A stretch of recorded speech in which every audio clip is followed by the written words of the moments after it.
In 1966, four college students sat at a ticket table and secretly gave every freshman who walked up a look score. 752 Minnesota freshmen bought a ticket to a dance that week, and everyone got rated without knowing. They were told a computer would match them with someone compatible. The computer did nothing of the sort.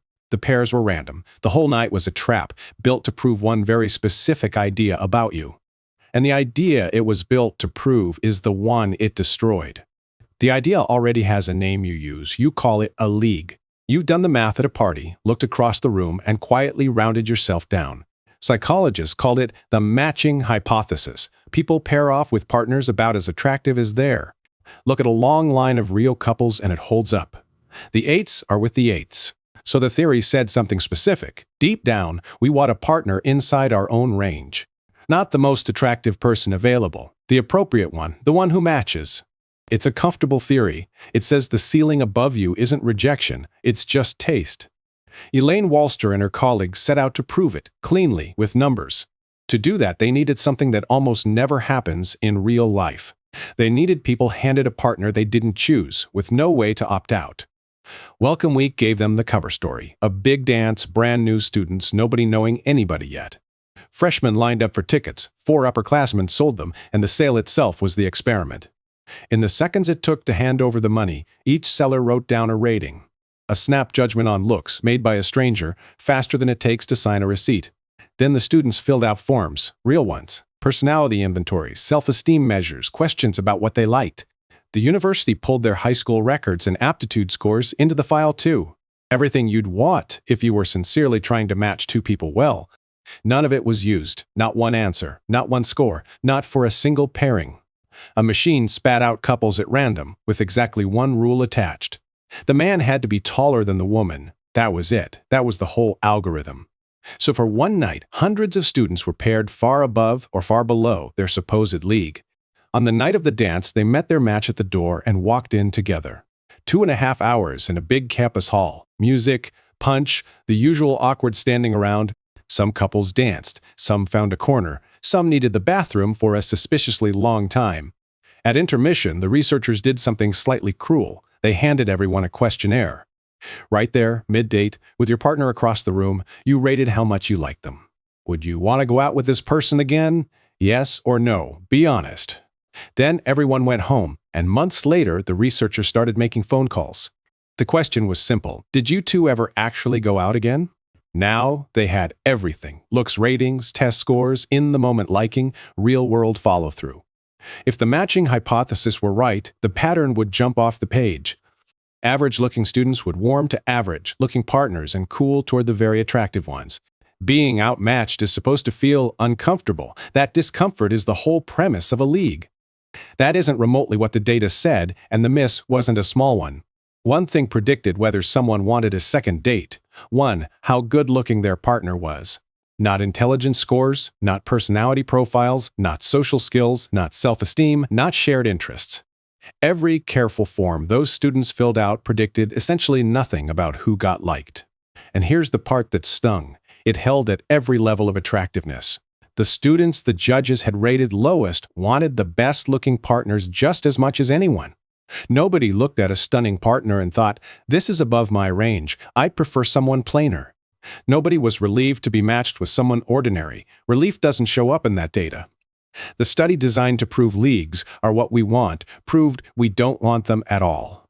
Given a free shot with no risk attached, every single group reached straight up, which leaves an enormous hole. Because out in the world, couples really do match. That's not folklore. Photograph enough real couples, have strangers rate them, and the ratings track each other. So we don't want our league, and we end up in it anyway.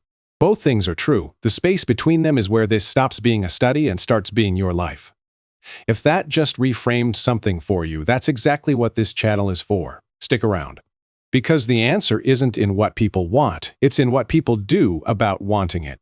Think about the last time you typed something out and deleted it, letter by letter. Not because you stopped wanting to send it, because of what you pictured happening next.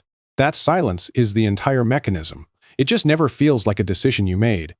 The dance removed rejection. Nobody had to ask. Nobody could be turned down. The pairing was handled.